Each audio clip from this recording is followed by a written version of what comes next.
Hi everyone, it's Sarah Westbrook here, motivational speaker, singer, and songwriter. For those of you who know me, you know that I write a column called My Voice, Your Choice. Well, I am going to read you this week's column.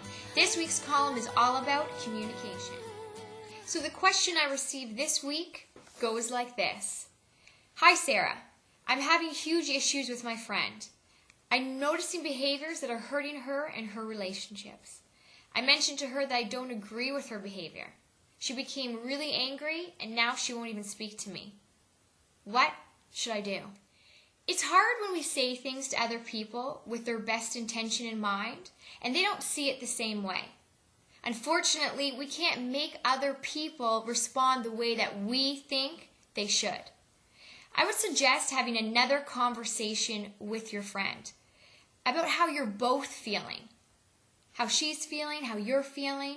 I'm going to share with you some ways that you can create a conversation where it's possible for you both to feel understood. I think that's a huge part of communication is we really want to feel understood.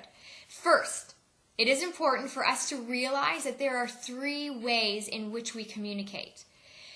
We communicate with our words, with our tone, and with our body language. Now you'd be surprised, I was surprised to read that only 7% of words, let me rephrase that, words is only 7% of what actually influences our communication. Only 7%. Whereas tone is 38% of what actually influences us during communication. So 38% is how we say something. And then body language at a whopping 55%. It influences the communication 55%. So keeping this in mind when we're communicating with other people is so important. Most of us desperately want to be listened to. We desperately want people to understand what we're saying. But we forget that not all people listen and understand the same way. This is what leads to miscommunication. How you speak to your friend may or may not be how your friend likes to be spoken to. We tend to talk to people the way that we want to be heard. You know what I'm saying? We just say it the way that we feel like saying instead of saying it the way that that person actually listens.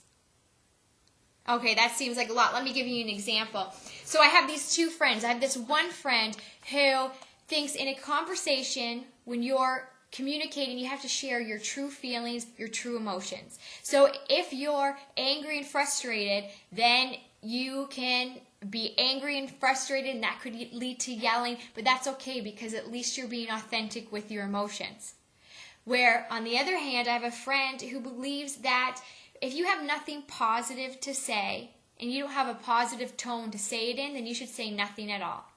So you can imagine when these 2 people get into a conversation, that it would be very hard, if not impossible, for them to find a resolution. Because one would be yelling and screaming, thinking it's okay because this is how I'm feeling. Shouldn't I be real with my emotions and just share? And then the other person would be thinking, man, that's really hurtful, really disrespectful. They'd probably just leave the room and the conversation would never have a resolution. One would be feeling hurt and the other one would be thinking, well, why can't I just be myself? So you see, we hear and listen very differently. In order to get the most out of our conversations, we have to notice how the people in your life react to the way you speak with them. So in order to get your point across in a way in which they will understand, it is important for you to watch and listen to how they're reacting when you're speaking with them. By doing this, it will give you insight into your own friends and how your own friends like to be listened to. Here are 4 ways to help you to share your feelings more clearly and effectively with your friends and the people in your life. 1. Pay attention to their body language and to their tone. I mean, that's huge. Body language and tone take up a huge majority of what influences a conversation, as we learned before. So it's not always what we say, but how we go about saying it. Number 2, speak using I feel. Speaking using I feel is way more effective than speaking you make me. Because then everyone gets their back up, right? Because all you hear is blame. So speak from a place of I feel. You're more up to get the result that you're really looking for. Listen to what she has to say. That's number 3. Listen to what your friend, what the people around you have to say, instead of always thinking about what you're going to say next. It's easy, and I get caught in this myself, always thinking about what I'm going to say next. What good point do I have, or funny story, or how am I going to defend myself? But let's take a step back. Take a breath. Listen to what she has to say, to what they have to say. Number 4 is be open to their point of view. It's easy to go into a conversation already thinking, well, I'm right and you're wrong. So whatever they say, you're not really listening to anyway, because you've already decided that they're wrong. In the end, whether your friend chooses to listen to what you have to say is up to her. But knowing that you shared your perspective because you truly care about your friend is a great feeling.